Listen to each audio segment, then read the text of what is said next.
Series 1, Episode 15, For the Love of Guy. It was pouring all day. Dad left for the city. Pam went to work and I took Lisa to work, and then I went to Guy's. He was glazing pots. At this point, I must digress. I never had a lot of boyfriends. When I did finally get one, he always had another girlfriend.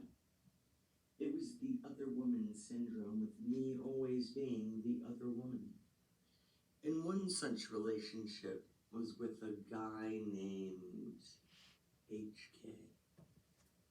He had long blonde hair and blue eyes. He was really cute and I liked him a lot.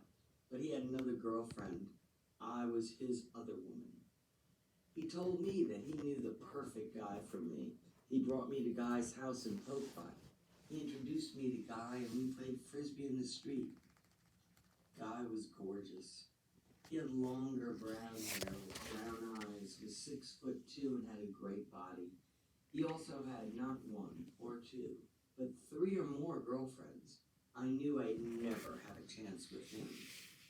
I went bar hopping for a while, but all I met were drunks, so I gave up. Grandmother was alive at the time, and I was living with her and taking care of her. Grandmother told me that love was like a butterfly. You can chase it all you like, and you'll never get it. But once you stop, it'll come and land on your shoulder. She gave me money to have my clarinet repaired and encouraged me to play music. I was also going to Suffolk Community College, earning my associate's degree in early childhood education. For my elective, I chose pottery. At the end of the semester, you had to visit a pottery shop and write about it. I went to Odyssey Stoneware in Port Jefferson because it was the closest one in the phone book. I walked in, and who do you think I saw? It was that gorgeous guy that HK had introduced me to, Guy Hilbert. I recognized him immediately. I didn't know he was a potter. I went back the next day and invited him for dinner. He accepted. But on the day of the dinner, he tells me he can't make it because he's firing the kiln. He said I should come to the pottery shop and he'd make dinner. I said, sure. I didn't really know him. I thought this would be a romantic dinner for two. I brought a bottle of wine. When I arrived, I met Pam and Noel.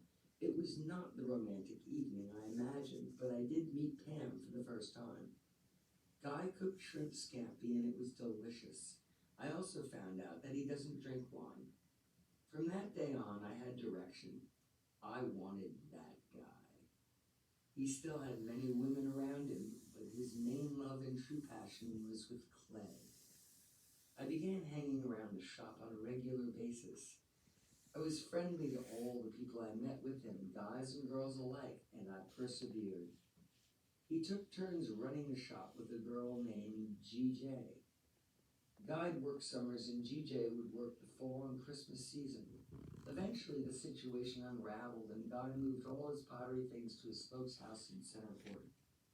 At this time, Guy needed to build a kiln. We were dating for a while and he knew about the farm. When I first started seeing him, Grandmother was still alive. When I walked into the pottery shop, it was May 1979 and Grandmother died in November of 1979. I wanted to introduce Guy to Grandmother, but she hated men, especially men with long hair, so I decided against it. I told her all about him, and before she died, she had shown me an article from a National Geographic on pottery.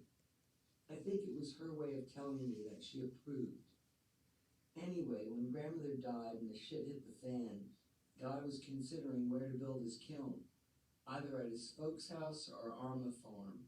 Seeing how unsure everything was concerning the farm, he decided to build it at his folks, so he did. He painted houses during the weekdays and threw glaze and fired pots in the evenings and on weekends. Now back to the story. Guy was glazing pots. I made some slabs and started a charcoal fire under the kiln roof. I had a wonderful dinner planned, steak, salad, corn on the cob. We ate outside under the kiln roof. It was still pouring, but we didn't get wet. It was lovely. I spent the rest of the evening wiping glaze off rims. Around 11, we went out for ice cream. We came home and had great sex. We both came together and fell into a blissful sleep. Monday morning, it was still raining. Guy left for work, and I went back to the farm.